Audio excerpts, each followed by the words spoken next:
नमस्कार, हर हर महादेव, जय भोलेनाथ। आप सभी का स्वागत। ये है चाचा के फैक्ट्स। मैं नितिन हूँ, कहानियाँ सुनाता हूँ। आज की कहानी शुरू करने से पहले एक हल्का सा आपको कुछ अनुमान लगाने को बोलूँगा कि ज़रा सोच कर देखिए कि जो गुज़र गए, जिनको अभी आपने विदाई दे दी, जिनको आप अभी शमशान घाट से विदा करके आए हो, कब्रिस्तान में दफना कर आए हो, कुछ देर बाद वो घर पर देखने लग जाए, समझ नहीं आएगा कि ये क्या हुआ। नहीं ना, भूत प्रेत आत्मा थोड़ी ना है, ये तो अपने हैं ना। कल तक इनसे बातें होती थी, आज ही हमें डरा क्यों रहे हैं? अभी 13वीं होने में समय है, तो क्या इन 13 दिन के बीच में ये कुछ ऐसी शक्ति में बदल चुके हैं जो हमारे परिवार के लिए ठीक नहीं है?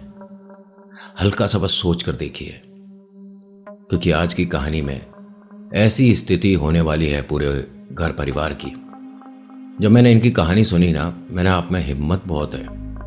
मैं सुनने के बाद ये सोच रहा हूँ कि भाई साहब ये क्या हो रहा है इनके साथ। और आप खैर अभी फ़िलहाल चैनल का इंट्रो, उसके बाद आकर सुनाता हूँ। और विस्तार से सुनिएगा, आराम से सुनिएगा, क्योंकि इस कहानी में किरदार बहुत ज़्यादा है। मैंने वैसे लिखा हुआ है, मिस्टेक आपसे भी ना हो, इसीलिए बहुत आराम से और धीरे धीरे सुनाऊंगा। आप पहली बार आए हैं और अगर आपको कहानी पसंद आती है और आपका कहानियों में रुचि भी है तो प्लीज़ चैनल को सब्सक्राइब ज़रूर करिएगा, फिर बेल आइकन, फिर ऑल के ऑप्शन को। अभी इंट्रो, फिर शुरू करता हूँ। जय भोले।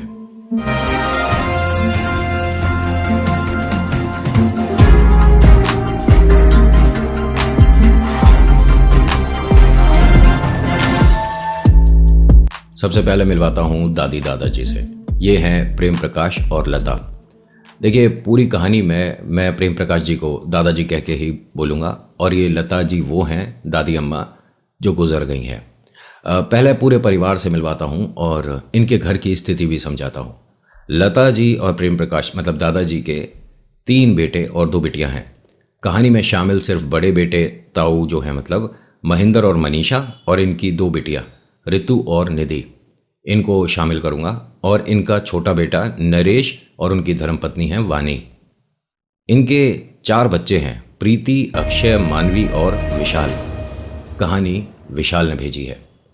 देखिए, सबसे पहले एक चीज़ मैं क्लियर करूं कि मैं ये मानकर चलता था खुद भी कि जो गुजर गए वो कभी आपको प्रेत वाली गतिविधि घर पे नहीं करेंगे, बट अगर उनके पैर में किसी तांत्रिक ने जंजीर डाल दी तो वो वही सारी हरकतें करेंगे, वैसा ही आपको डराने की पूरी कोशिश करेंगे जैसी एक प्रेत आत्मा करती है। समझाने के लिए एक चीज़ और बताता हूँ। इनकी दादी अम्मा ना तो कभी बहुत ज़्यादा पूजा पाठ में थी और ना कभी इन शक्तियों को इग्नोर करती थी। वो हल्के फुल्के जो टोटके होते हैं घर के सभी लोगों के अच्छाई के लिए, वो कर दिया करती थी। इसमें कुछ काला जादू भी था। जब दादी अम्मा गुजर रही थीं, मतलब कि कह सकता हूं कि उनका वक्त आ चुका था, तो जिस बेड पे वो सोती थीं उसके गद्दे के नीचे मतलब एक नहीं अनेकों चीज़ें ब्लैक मैजिक से जुड़ी हुई थीं। इतना ये कभी नहीं करती थीं जितना इनके बेड के नीचे मिला।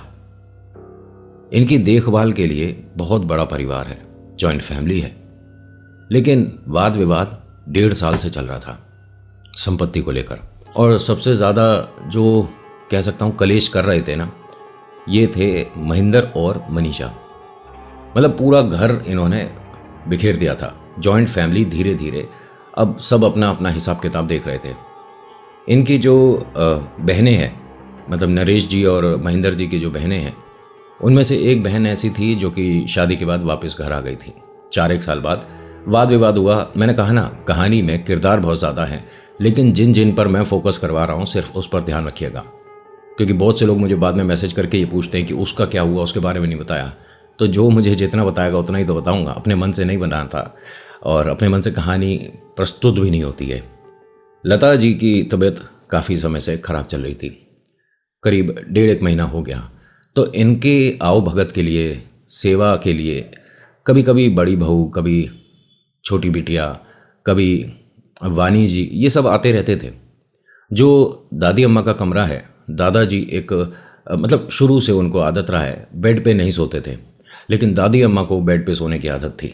मतलब वो कहते थे कि नहीं, मैं ज़मीन पे अगर आराम करने को बैठ गई तो मुझसे उठा ना जाता। दादाजी हमेशा से, क्योंकि वो सरकारी कर्मचारी रहे, तो कहते हम तो हर परिस्थिति में सोने के आदी हुआ करते थे। दादाजी, आपने कहा कि मुझे एक बार डंडौत बोलियो, तो जी डंडौत आपको। और अच्छा लगता है कि आप जैसे उम्र दराज, बहुत ज़्यादा अनुभव रखने वाले लोग भी मुझ जैसे को सुनते हैं, क्योंकि आपसे अनुभव तो बहुत कम है मेरा। लेकिन कहानी के लिए आपने कहा, बहुत बहुत शुक्रिया, धन्यवाद कि ठीक ठाक बढ़िया तरीके से सुना था। लड़के लगता है कि सामने बैठ के बातें चल रही हैं। बहुत ज़्यादा मिलावटें नहीं करता मैं, हल्का फुल्का म्यूज़िक वगैरह कभी लगाना पड़ता है। देखिए, वो तो होता क्या है कि दादी अम्मा के गुजरने से पहले इनके घर में वाद विवाद ज़्यादा बढ़ गया संपत्ति को लेकर। जो गांव में खेत हैं उनके बंटवारे अधिकतर हो चुके थे और बस एक आध कोई प्रॉपर्टी बची थी। पहले के समय में दादाजी को शायद ये शौक रहा होगा कि ज़मीन जितनी हो उतनी खरीदी जाए, लेकिन उन्हें नहीं पता था कि इतने सारे बच्चे होने के बावजूद उनके रहने खाने के लिए ही ज़मीन छोटी रह जाएगी। दादी अम्मा सबसे ज़्यादा जिसे पसंद करती थीं वो थे महेंद्र और मनीषा। उसके पीछे कई वजह थी। महेंद्र और मनीषा कभी कभी आकर दादी अम्मा दादाजी से मिलते थे, लेकिन ये जो नरेश और वानी जी हैं, ये रात दिन उनकी सेवा में लगे रहते थे। मतलब ये मानिए कि 100 में से 99 काम तो ये नरेश और वानी करेंगे, ठीक है, और एक काम करेंगे सिर्फ कोई महेंद्र और मनीषा, और सारी वाहवाही उन्हें मिल जाती थी। मतलब किरदार समझाने में मैं थोड़ा सा देर कर रहा हूँ। आपके मन में ये नहीं आना चाहिए कि अरे फटाफट से भूत प्रेत वाली बात बता। कहानी सुनो बहुत आराम से, ठीक है, और बहुत मेहनत लग रही है आज की कहानी में, प्लीज़ तो सपोर्ट करिएगा अगर पसंद आती है। नरेश और वानी बहुत ज़्यादा चिंता में थे क्योंकि दादी अम्मा की तबीयत लगातार बिगड़ रही थी। यहाँ प्रीति, अक्षय, मानवी, विशाल, इनके बारे में बताता हूँ जो इनके बच्चे हैं, ठीक है। प्रीति, अक्षय की शादी हो चुकी थी। प्रीति यहाँ मतलब जिस जगह की मैं बात कर रहा हूँ यहाँ से बहुत दूर है, दूसरे स्टेट में शादी हुई है और बिटिया बहुत ज़्यादा खुश है। इन्हें कहानी में शामिल नहीं करूँगा। अक्षय जिनकी शादी हुई है और कुछ समय हुआ था, 2-2.5 साल। और मानवी और विशाल सबसे छोटा है, 10th स्टैंडर्ड में है। मानवी जो है ये 12th की परीक्षा दे चुकी है, अब कॉलेज में आएगी। फोकस करिएगा सिर्फ विशाल पर, सबसे छोटा बेटा। नरेश और वानी जी जो यहाँ परेशान हैं, क्यों? इन्होंने जिस डॉक्टर को बुलाया उस डॉक्टर को घर से भेज दिया गया जब ये दादी अम्मा की तबीयत थोड़ी बिगड़नी शुरू हुई थी। भाई किस लिए भेज दिया? भाई अम्मा नहीं जा सकती तो डॉक्टर को भेजा था ना घर पर चेकअप के लिए, सारे टेस्ट वगैरह हो जाएंगे और दवाई वगैरह जो देनी है, क्योंकि ये डॉक्टर वाली बात नहीं थी। दादी अम्मा ने खुद ने डॉक्टर को मना कर दिया कि कोई मुझे इलाज की ज़रूरत ना, निकल जाए यहाँ से। मतलब उन्हें टेस्ट करने ही नहीं दिया किसी भी तरह से, नब्ज भी नहीं पकड़ने दी, क्योंकि महेंद्र और मनीषा ने बताया था कि कोई शक्ति है जो कि आपके पास है, आपसे कुछ कहना चाहती है, एक बार उससे संपर्क कर लो। दादी अम्मा इन बातों में आ गई। अपना कम से कम चेकअप तो करा लेते, ठीक है, ये चीज़ें भी होती हैं, मैं मना कब कर रहा हूँ, मैं तो इतनी कहानियाँ सुना चुका हूँ। लेकिन डॉक्टर्स को आप इग्नोर नहीं कर सकते। अगर खांसी बुखार जुकाम है तो पहले तांत्रिक के पास जाओगे कि डॉक्टर के? कॉमन सेंस की बात है। बट इनकी बात सुनी नहीं गई, तो नरेश और वानी ने गुस्से में दादाजी के पास आकर अपना दुख व्यक्त किया कि हमने इतनी मुश्किल से डॉक्टर का अपॉइंटमेंट लिया, उन्हें घर पर लाने के लिए राजी करा और उन्हें घर से इस तरह से बेइज्जत करके निकाल दिया, ये कोई तरीका है? अब दादाजी ने कहा कि मैं क्या बोलूं, ना तेरी माँ सुनने वाली बात है और ना तेरा बड़ा भाई और भाभी, मैं तो बीच में पिस रहा हूं। अरे लेकिन फिर इन्हें जो तांत्रिक वगैरह पंडित को बुलाना है बुलाएं, लेकिन डॉक्टर को तो एक बार देख लेने देते, क्या दिक्कत होती इससे? ये इनके जो बोल हैं थोड़े से तेज़ हो गए थे घर में, मतलब सभी लोगों को सुनाई दिया, तो महेंद्र और मनीषा आ गए। फिर वाद विवाद जो हुआ वो इतना बढ़ गया कि सामान वगैरह एक दूसरे पर फेंकना शुरू कर दिया गया। इनके बच्चे भी शामिल हो गए, झगड़े में तू तड़ाक हो गई, बदतमीजियां बहुत ज़्यादा हो रही हैं। ऐसे में दादी अम्मा ने बहुत तेज़ी से आवाज़ देकर इन सबको चुप कराया। यहाँ बेइज्जती करी गई, नरेश और वानी के बारे में बहुत कुछ उल्टा बोला गया।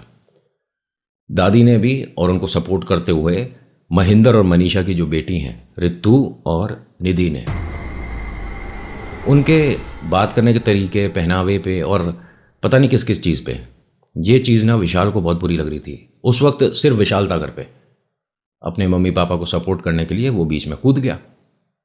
उसने अपनी कज़न बहनों को, मतलब काफ़ी गुस्से में, जो उसके मन में आ रहा था, भाई अपने माँ बाप के लिए खड़ा होना बनता है सामने, और इसमें कुछ गलत थोड़ी ना करो, आप बेइज्जती करोगे कौन सुनेगा। दादाजी उठे और विशाल के थप्पड़ लगा दिया कि सबसे छोटा है घर में और तमीज़ नहीं है बात करने की। बच्चा छोटा हो बड़ा हो, मान सम्मान उसका भी होता है। मम्मी पापा को यह बात बहुत बुरी लगी कि सब बदतमीजी कर रहे हैं और सिर्फ इसको, विशाल को पकड़ के सबके सामने चांटा लगा दिया। भाई 10वीं का बच्चा भी छोटा नहीं होता। ये जबकि अपनी दादी से बहुत लगाव रखता है, दादी भी इसे प्यार करती हैं। न जाने क्यों दादाजी उठे और ये एकदम रो गया। मम्मी पापा ने इसे संभाला और कहा कि बेटा तू कमरे में जा। दादी को ये बात बड़ी बुरी लगी। अब दादी ने अपने बड़े बेटे बहू को सबके सामने डांटना शुरू कर दिया, बालक पे कैसे हाथ उठा दिया। मुझे अपने नाती पोतों से उतना ही लगाव है जितना तुम्हें तुम्हारे बच्चों से। माफी मांगो। दादाजी ने कहा, अरे तुम कैसी बातें कर रहे हो, मतलब ठीक है मैं कर रहा हूं ना बातें। उन्होंने कहा ना, रितु और निधि विशाल से माफी मांगेगी और महेंद्र मनीषा तुम दोनों भी माफी मांगो। हम किससे माफी मांगेंगे? आपने देखा ही है ना घर में किस तरह से बात हो रही है और क्या हो रहा है। उन्होंने कहा तुम भी विशाल से माफी मांगोगे। अरे भैया, विशाल घर का सबसे छोटा और ये घर के सबसे बड़े बहू बेटा, माफी कैसे मांग लें? इनकी जो बेटी हैं उन्होंने भी कहा कि दादी ऐसा है, गलती हमने करी है तो माफी हमें मांगनी चाहिए, हमारे मम्मी पापा माफी क्यों मांगेंगे? उन्होंने कहा इसलिए मांगे कि उन्होंने अच्छे संस्कार ना दिए है। तुम दोनों को बिल्कुल तमीज ना, अपने छोटे भाई पे तुमने हाथ उठा दिया। हाँ तो क्या क्या हो गया, वो भी तो बदतमीजी कर रहा था, बदतमीजी करेगा तो उसका जवाब मिलेगा। तो उन्होंने कहा वो भी मुंह से बोल रहा था ना, तुम भी मुंह से बोल सकती थी। अब यहाँ दादाजी कहते हैं कि लेकिन हाथ तो मैंने उठाया था, इन दोनों को क्यों डांट रही हो? उन्होंने कहा धक्का तो इन्होंने दिया था ना, सबसे पहले शुरुआत कहाँ से हुई थी? इन्होंने धक्का दिया, वो संभला, मैं देख ना रही थी क्या? उसके बाद आपने आकर थप्पड़ मार दिया है। मतलब बालक का इस तरह से मैं अपमान नहीं सहूंगी। तुम सब माफ़ी मांगो। भाई साहब यहाँ पर किसी ने कोई माफ़ी नहीं मांगी, उल्टा ये सबकी नज़रों में आ गया, पता नहीं क्यों। इसकी गलती नहीं थी विशाल की, अपने मम्मी पापा को बस सपोर्ट कर रहा था और कुछ नहीं। बड़ा भाई आया, जब तक यहाँ सभी बात नॉर्मल हो गई थी। बड़े भैया उस वक्त घर पे नहीं थे, भाभी थी। भाभी बीच में बोल नहीं रही थी क्योंकि उनको नरेश जी और वानी ने साफ कह दिया था कि बेटा इस मामले में मत पड़। अक्षय जब घर पर आया तब सभी लोग अपने अपने कमरे में जा रहे थे। अक्षय को देखते हुए महेंद्र और मनीषा ने कोई बात बोली और ये कहते हैं कि कोई मंत्र बोला मुझे देखकर, और वो भी दांत में आकर, पता नहीं क्या चीज़ बोली, नहीं समझ आया। मैं उन्हें देखता हुआ जा रहा था, तभी ताई जी ने बोला मुझे देखकर, मतलब मनीषा जो है, ताई जी ने ये बोला कि थोड़ा ध्यान रख अपना, पता लगा तू मर गया तो तेरा घर कौन चलाएगा। और ये बात सुनकर वो एकदम रुक गया। ये चीज़ सुन ली इनकी मम्मा ने भी, मतलब नरेश वानी जो है, मतलब वानी जी ने सुन ली। उन्होंने कहा आप मेरे बेटे को क्या बोल रहे हो, परेशानी क्या है? कभी आप मेरे छोटे बेटे को ऐसे बोलते हो और कभी मेरे बड़े बेटे को बोल रहे हो कि मर जाए, क्या आप बोल रहे हो? बात करने की बिल्कुल तमीज़ नहीं है क्या आपको? बड़ी हो, बड़ी जैसा बिहेव करो ना। अब यहाँ अक्षय को नहीं समझ आया कि छोटे बेटे को और बड़े, क्या हुआ, कुछ हुआ है क्या घर में? विशाल से किसी ने कुछ कहा है क्या? विशाल बेटा अंदर कमरे में है, तू जा। इन्होंने अपनी वाइफ से पूछा क्या हुआ है घर में? उन्होंने कहा मम्मी बताएंगी, आप पहले भाई को देख लो। अब वो अंदर गया तो वो रो रहा था। भाई ने पूछा अरे क्या हुआ, इतना बड़ा हो गया है और ऐसे रो रहा है, आंसू ही आंसू निकल रहे हैं, क्या हुआ बोल, खड़ा हो, सीधा बैठ जा। तो उसने कहा कि भैया मुझे मार दो। क्या मार दो मुझे? अरे बेकार की बात नहीं करते हैं, क्या हुआ है घर में? तो पता चला कि दादाजी ने थप्पड़ मार दिया और रितु और निधि ने भी धक्का मुक्की करी है इसके साथ काफ़ी, मतलब इसका मजाक सा बन गया था। और इसने बताया कि मम्मी पापा के बारे में ये सब बोल रहे थे तो मैंने ऐसा बोला था। जैसे ही अक्षय यहाँ से उठा हिसाब किताब बराबर करने के लिए, इनकी मम्मा ने हाथ पकड़ लिया और कहा कि बेटा ऐसा है, जितनी बात खींचोगे उतनी खींचेगी, घर परिवार में ये सारी बेवकूफ़ियाँ होती ही रहती हैं। तो ये जो नरेश जी हैं कहते हैं कि ऐसा है, बात सारी विवाद जो है प्रॉपर्टी को लेकर है और सबकी नज़र पता है किस चीज़ पर थी? एक करीब शहर में ही जहाँ ये रह रहे हैं बढ़िया जगह पर एक बड़ी दुकान थी जो इन्होंने खुद खरीदी थी, नरेश वानी जी ने। मतलब वानी के मम्मी पापा जो हैं उन्होंने सपोर्ट करके नरेश जी को दिलवाई थी। उन्होंने धीरे धीरे करके बैंक के लोगों के और अपने सास ससुर के पैसे उतार दिए थे, तो ये संपत्ति इनकी हुई थी। ये महेंद्र और मनीषा को चाहिए थी, वहाँ उन्हें व्यापार करना था। जबकि व्यापार नरेश जी ने मतलब सेट किया था बहुत समय, मतलब शादी के 2-1 साल बाद ही ले लिया गया था ये जगह, तो संपत्ति पर हक किसका हुआ। उसके साथ साथ इनकी सबसे बड़ी दिक्कत क्या, महेंद्र मनीषा की, कि अक्षय की शादी हमसे बिना पूछे करा दी। अरे उनका बेटा है, वो किसी बिटिया को देखने गए, उन्हें पसंद आई, दोनों ने एक दूसरे को पसंद करा, दोनों पढ़े लिखे हैं, एक ही कॉलेज से पास आउट है, तो क्या दिक्कत है भाई। उन्हें मतलब इम्पोर्टेंस नहीं मिली ताऊ ताई को कि हमसे तो पूछा ना और शादी की बात करिए और अच्छा खासा परिवार मिल गया। ये बड़ी दिक्कत होती है लोगों को। अब महेंद्र और मनीषा की जो मूर्खता है कि इसकी संपत्ति भी हमारे नाम होनी चाहिए, उसमें सपोर्ट दादी भी कर रही है। हाँ, दादी ने ये गुस्सा किया कि आपने हाथ उठाया, बट वो हर दिन ये कहती हैं कि अरे बड़े भाई के नाम कर देगा तो तेरे को क्या पता जाएगी है, हम तेरे को कहीं दूसरी जगह लेके दे देंगे, तेरा बड़ा भाई देख चलने में इतना सक्षम नहीं है। उनका एक पैर ना थोड़ा ख़राब था, तो वो थोड़ा झुक कर या सहारा लेकर या कंफर्टेबली, मतलब नहीं कह सकता कि चलते थे। स्पेशल चाइल्ड नहीं थे वो बचपन में, बट हाँ उनका एक पैर कमज़ोर था।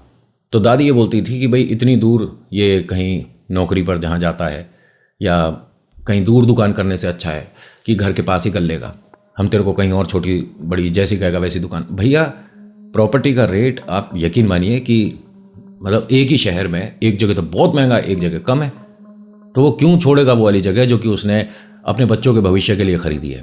वो मना कर रहे थे और दादी इस बात को लेकर बहुत गुस्सा थी। इनकी तबीयत बिगड़नी शुरू होती है। 1 दिन हुआ, 2 दिन हुआ, 12-15 दिन हुए तो एक इनका हाथ लेफ़्ट साइड और लेफ़्ट साइड वाला पैर वो थोड़ा कम काम कर रहा था, उसमें मूवमेंट कम हो रही थी। ये पैरालिसिस नहीं था लेकिन दिक्कत हो रही थी। महेंद्र और मनीषा लगातार पता नहीं कौन से तांत्रिक को ला रहे थे, वो देखभाल कर रहा था। तो नरेश और वानी ने एक दिन गुस्से में बोल दिया कि अगर ये तुम्हारी तंत्र विद्या सारी हो गई हो तो डॉक्टर को दिखा लो। हैं? अरे नहीं, इनकी उम्र हो गई है और इन्हें सोने की सीढ़ी से हमें विदा करना है। अरे भैया तू सोच भी कैसे सकता है, जो जीवित है तेरे सामने है वो कष्ट में है और उसके तू मरने की बात कर रहा है। डॉक्टर्स मर गए हैं क्या? अस्पताल नहीं है क्या? एक बार उन्हें जांच के लिए अस्पताल लेके चलते हैं, एडमिट कराते हैं, ठीक हो जाएंगी, क्या पता ठीक हो जाए। लेकिन नहीं सुनी गई। वो तंत्र विद्या करने वाले ने इन दोनों की तरफ देखा, कह रहे कि आप जानते हो इनका वक्त तो बहुत पहले आ चुका है, लेकिन इनका मन किसी चीज पर अटका है।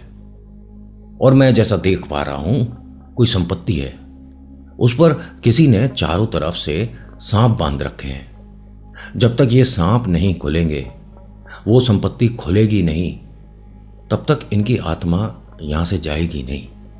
उन्होंने कहा ऐसा है, देखिए भाई साहब घुमा फिरा कर बात करने की जरूरत नहीं है, मेरी दुकान के बारे में बात कर रहे हो, मैं नहीं दूंगा। और मैं क्यों करूं इन दोनों के नाम पे, और इन दोनों के नाम पे करूंगा तब दादी अच्छे से स्वर्ग जाएंगी। क्या बोले जा रहे हो, मुझे क्या समझ नहीं आ रही हैं चीज़ें। तांत्रिक ने कहा कि आप मेरे से इस तरह से बात नहीं कर सकते। उन्होंने कहा भाई साहब मैं इसी तरह से बात करता हूँ, लिहाजा अच्छा लगे बुरा लगे, मैंने कोई तुम्हारा लेके खा रखा है, तुम्हारी आओ भगत करूंगा। एक तो गलत काम कर रहे हो, ऊपर से हमारे घर में बैठ कर। उसने कहा 1 मिनट भाई साहब, क्या नाम है आपका? कह रहा क्यों जी, क्या करना है मेरे नाम का? अब यहां जिस तरह से बात कर रहे थे, पहली बार घर में नरेश को इतना गुस्सा किसी ने देखा है। भाई सही बात है, उसकी मम्मी की तबीयत खराब है, उसे अस्पताल ले जाने के बजाय उस पर टूने टोटके करके ठीक कर रहे हो, गुस्सा नहीं आएगा उसे? दादाजी ने कहा कि नरेश और वानी तुम दोनों चुप रहो, तुमसे बड़े हैं ना। तो वो कुछ, अरे पिताजी आपको दिख नहीं रहा क्या, हमारे घर से कितनी दूर है अस्पताल? है घर का कोई दिमाग नहीं चल रहा क्या मेरे अलावा? अरे मैं कह रहा हूँ अस्पताल लेकर चलते हैं, मतलब इनकी दिक्कत हो रही है। तांत्रिक ने कहा कि इनके पास कल तक का वक्त है। अगर कल तक आपने जो मैं कह रहा हूं संपत्ति वाला वाद विवाद खत्म नहीं करा, हो सकता है कि उसके बाद आपके घर में दिक्कतें हो जाए। उन्होंने कहा आप मेरे सामने बैठकर माँ के बारे में ये सब कुछ बोल रहे हो, भाई साहब बालों से पकड़ के बाहर कर दूंगा घर से। हाथ जोड़ा उसने, यहां से उसका खेल शुरू होगा। आप अपना थोड़ा ध्यान रखिए भाई साहब, ये आपकी धर्मपत्नी है। अच्छा, वो मैं देख पा रहा हूं कोई बच्चा है आपके घर में, सबसे छोटा। कौन है? नरेश जी और वानी जो कि गुस्से में थे वो कहते हैं, ऐसा है भाई साहब, अगर आपके दिमाग में टोना टोटका तंत्र विद्या ये सब कुछ हमारे परिवार के लिए चल रही है ना, तो आपका बहुत बुरा हाल होगा। ये बड़ा भैया महेंद्र और बड़ी भाभी मनीषा सुनेंगे आपकी। हमें आदत ना है टोने टोटकों में, कोई भी रुचि नहीं है हमें। टोने टोटकों में, काले जादू में कोई रुचि नहीं है। तो वो जो तांत्रिक है वो खड़ा हुआ और यहाँ गोल गोल घूमने लगा और पता नहीं क्या बोले जा रहा है। वानी ने कहा कि ये सब क्या कर रहे हो आप हमारे घर में। मनीषा कहती है कि सिर्फ तेरा घर ना है, सभी का घर है। और अगर ये कोई पूजा पाठ कर रहे हैं जिससे माँ ठीक हो जाए, तुझे क्या दिक्कत है? उन्होंने कहा माँ ठीक हो जाए, भूत प्रेत आत्माओं से, टोने टोटके, काले जादू से इलाज होते होंगे। उन्होंने कहा हाँ, कहीं ऐसा ना हो कि तू भी इसी इलाज के लिए भागती फिरे। जैसे ही इसने ये बात बोली है, ये तांत्रिक यहाँ हंसने लगा। हंसते हंसते इसने मनीषा जी के सिर पर हाथ रखा। जो तू बोली वही होगा यहाँ। विशाल अपने कमरे में ही था। उसे मना कर दिया गया था कि दादी दादा के कमरे में अभी नहीं आना है। कोई पंडित जी आए हैं, वो अपना विद्या करके कष्ट को दूर कर रहे हैं। उसके 10वीं के एग्ज़ाम नज़दीक ही थे। स्कूल बहुत कम ही जा रहा था, रिपोर्ट्स वगैरह हो चुके थे। पढ़ाई में लड़का ठीक ठाक है, मतलब बहुत ज़्यादा गज़ब के नंबर नहीं और बहुत ज़्यादा हल्का भी नहीं, एवरेज नंबर, अच्छे खासे।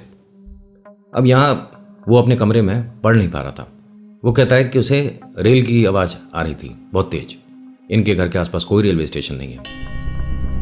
इतनी तेज़ आ रही थी कि ये मानो कि पटरी के आसपास कहीं खड़ा है और ट्रेन निकल रही है।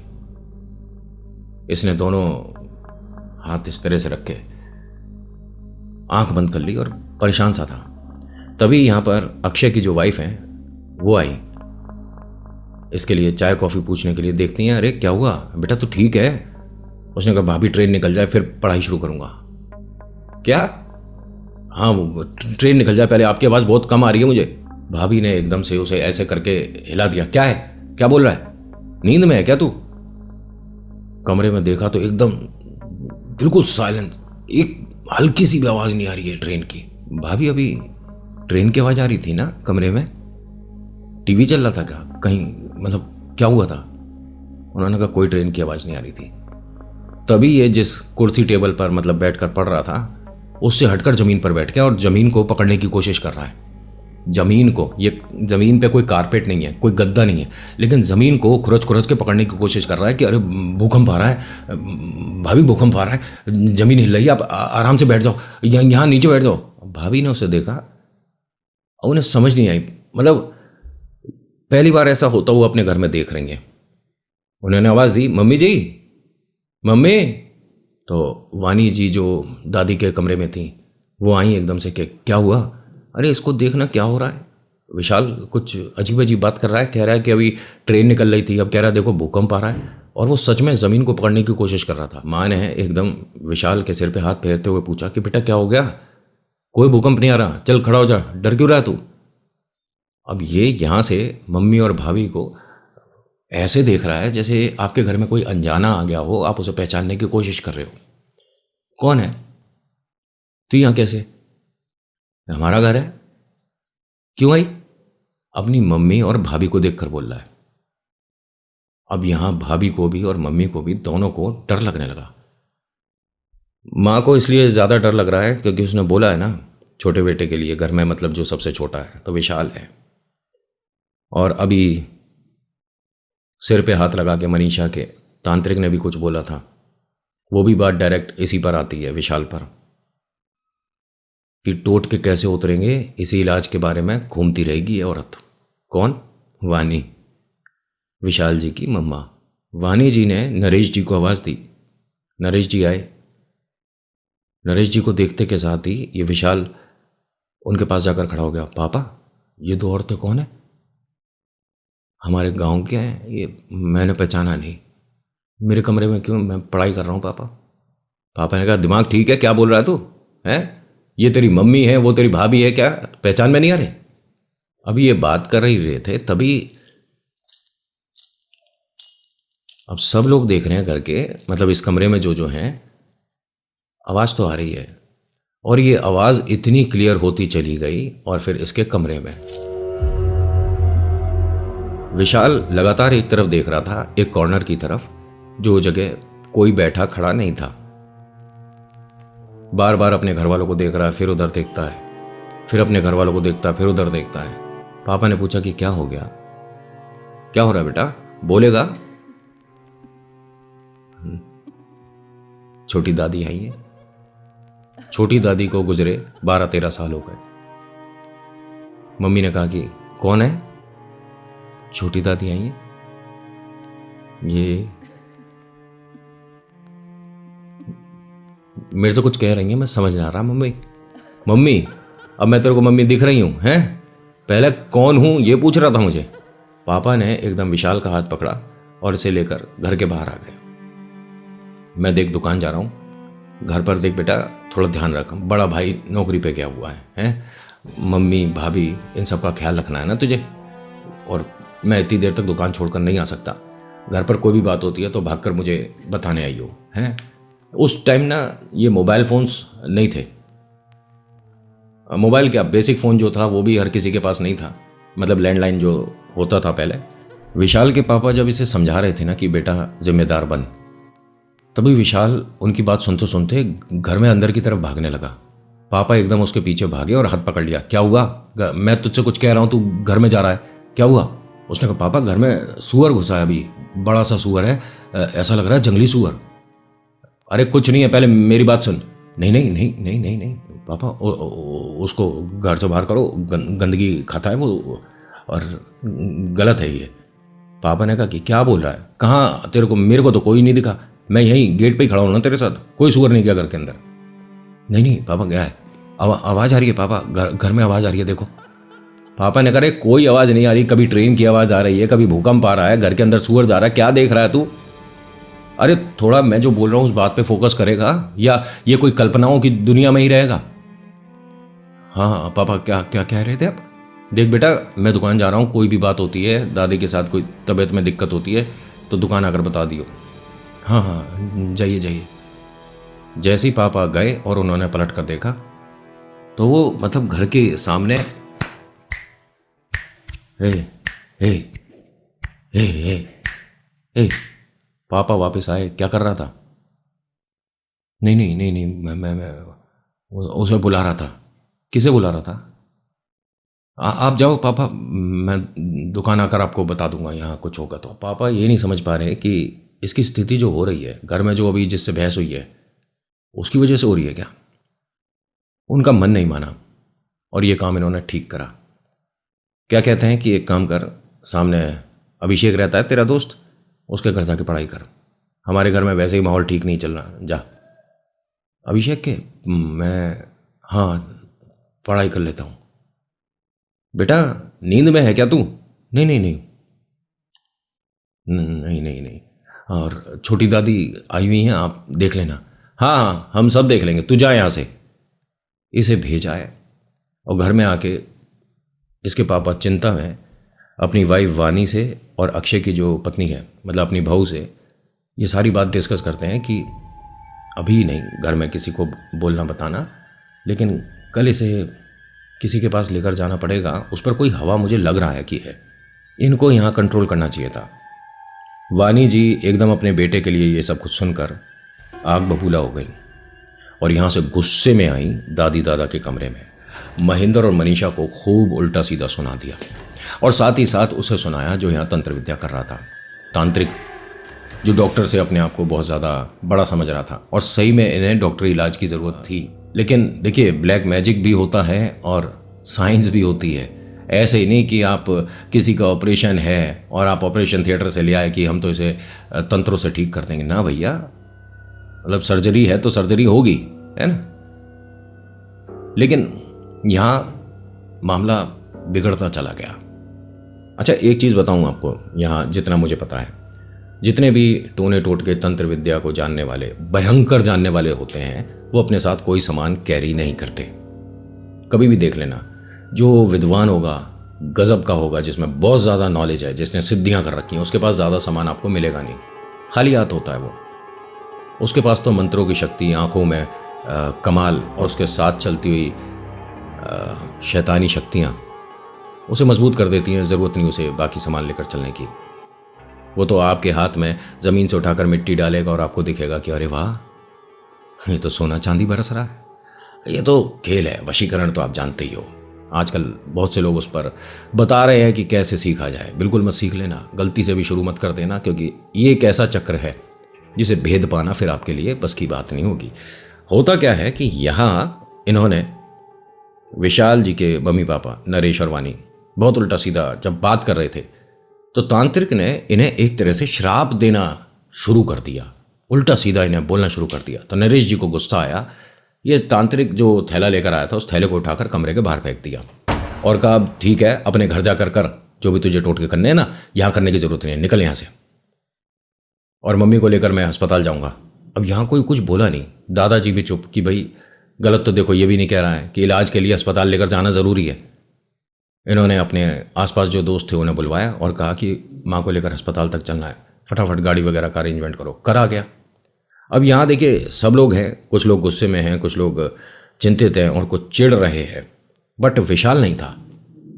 विशाल नहीं था यहाँ।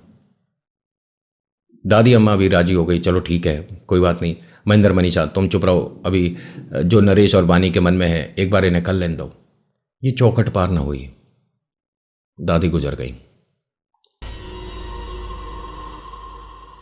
दादी के गुजरते ही घर का माहौल बदल गया। ये कहते हैं कि हमारे घर में एक अजीब सी ठंडक होनी शुरू हो गई थी।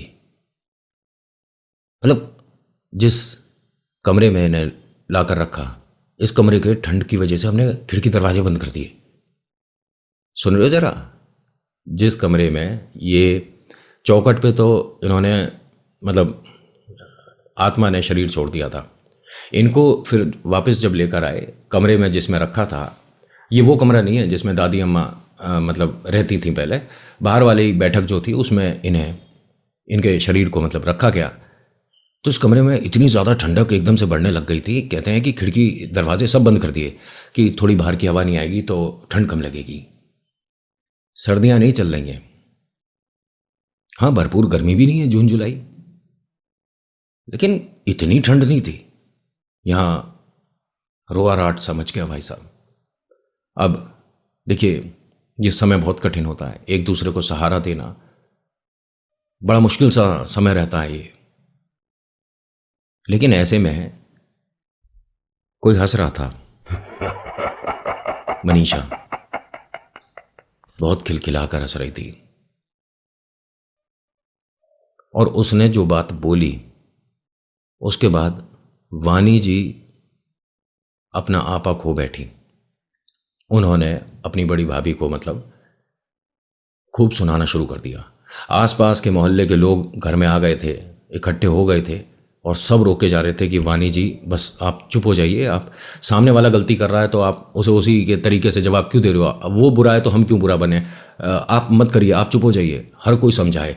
मतलब वानी के जो हस्बैंड है नरेश जी, ये भी समझा रहे थे, लेकिन ये किसी से समझ नहीं रही थी। इनफैक्ट अक्षय की जो वाइफ हैं उन्होंने खूब कहा कि मम्मी आप चुप हो जाओ, क्या क्या बोले जा रहे हो। उन्होंने कहा इसने बोल कैसे दिया है मेरे बेटे? मतलब देखिए जो एग्जैक्ट उनके वर्ड थे, उन्होंने कहा कि नितिन यही बोलना जो मेरे विशाल के लिए बोला गया है। उन्होंने कहा था कि विशाल के मतलब छोटे छोटे टुकड़े सूअर खाएंगे। ये माँ के पास बैठा है और इसके पास एक सूअर बैठा है, विशाल को खाने आया है। इसी घर में विशाल को नोच नोच के खाएगा ये सूअर जो आया है। कितना गुस्सा आया। वानी जी ने मतलब खूब सुनाई बात। एक इंसान ऐसा है, ये बात सुनने के बाद उसके हाथ पैर फूल गए। नरेश जी, ध्यान है अभी गेट पर नरेश जी को ये विशाल क्या बोल रहा था, घर में कौन आया? पापा इसे भगा दो, ये ठीक नहीं होता, गंदगी खाता है। याद आ रहा है कुछ? और अब ये जो मनीषा जी हैं क्या बोल रही हैं? मां के शरीर के पास एक सूअर बैठा है जो अब तेरे विशाल को खाएगा, नोच नोच के खाएगा। अच्छा, मैं कहानी आज की इतनी ही है। आपसे एक बात कहना चाहूँगा। बाई चांस आपने थोड़ी सी आगे कर करके कहानी देख ली है, तो रिक्वेस्ट है इस कहानी को एक बार और देख लीजिए, क्योंकि अगली कहानी में इस कहानी का बहुत सारी ऐसी चीज़ हैं जो कि आपको याद रखनी ज़रूरी है, तब समझ पाओगे। So thank you so much for watching. मेरा नाम नितिन है। मुलाकात करूंगा एक नेक्स्ट वीडियो में। हर हर महादेव, जय भोलेनाथ। धन्यवाद।